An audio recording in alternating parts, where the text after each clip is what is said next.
ਤਸ਼ੱਦਦ ਵੀ ਇਸ ਤਰ੍ਹਾਂ ਕੀਤਾ, ਔਰ ਸਿਰ 'ਚ ਕੈਂਚੀਆਂ ਮਾਰੀਆਂ ਗਈਆਂ, ਔਰ ਅੱਖਾਂ ਦੇ ਵਿੱਚ ਸੂਵੇ ਮਾਰੇ ਗਏ ਨੇ, ਔਰ ਇਹ ਕੰਨ ਦਾ ਪਰਦਾ ਪਾੜਤਾ ਹੈ। ਬਹੁਤ ਜ਼ਿਆਦਾ ਉਹਨਾਂ ਨੇ ਜ਼ੁਲਮ ਕੀਤਾ ਹੋਇਆ ਹੈ ਬੱਚੀ ਤੇ, ਬਹੁਤ ਜ਼ਿਆਦਾ ਹੈ ਕਿ ਦੇਖਣ ਦੇ ਲਾਇਕ ਦੀ ਬੱਚੀ ਨਹੀਂ ਛੋੜੀ, ਉਹਨਾਂ ਨੇ ਇੰਨਾ ਜ਼ੁਲਮ ਕੀਤਾ ਹੋਇਆ ہے۔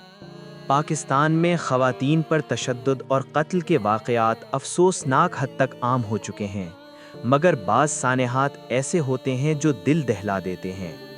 ایسا ہی ایک افسوسناک واقعہ 20 سالہ عراق کا ہے، جس کی شادی کو محض 7 ماہ ہوئے تھے۔ وہ لڑکی جو نئی زندگی کے خواب لے کر سسرال گئی تھی، آج اپنے میکے واپس آئی تو زندگی کی بازی ہار چکی تھی۔ درندے باہر پھرن دے رہے، میری تھی گھبراہٹ جا کے پئی ہے، انصاف چاہیے، انصاف۔ عراق کی والدہ شدید صدمے میں ہیں۔ ان کا کہنا ہے کہ ان کی بیٹی کے ساتھ سسرال میں سخت زیادتی کی گئی۔ طبی ذرائع کے مطابق جسم پر شدید تشدد کے آثار موجود تھے، جنہیں کسی حادثے کا نتیجہ قرار نہیں دیا جا سکتا۔ ماں کا مطالبہ ہے کہ ذمہ دار افراد کو قانون کے مطابق سزا دی جائے اور انہیں انصاف فراہم کیا جائے۔ حیران کن پہلو یہ ہے کہ اہل محلہ کے مطابق عراق کا شوہر زاہد اپنی بیوی سے محبت کرتا تھا اور اس کی ہر ضرورت کا خیال رکھتا تھا۔ پھر ایسا کیا ہوا کہ حالات اس نہج پر پہنچ گئے؟ یہ سوال اب بھی تشویش کا باعث ہے۔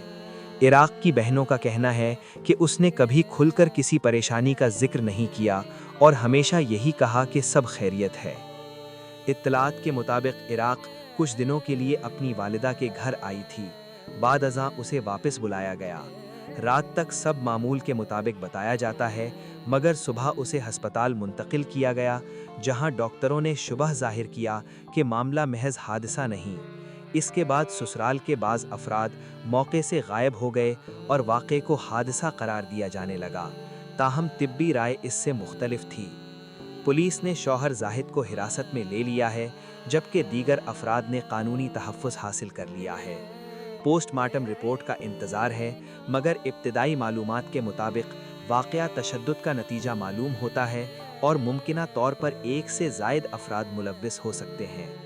یہ پہلا واقعہ نہیں، ہمارے معاشرے میں گھریلو تنازعات اکثر سنگین نتائج اختیار کر لیتے ہیں اور کئی کیسز میں انصاف کے حصول میں تاخیر ہوتی ہے۔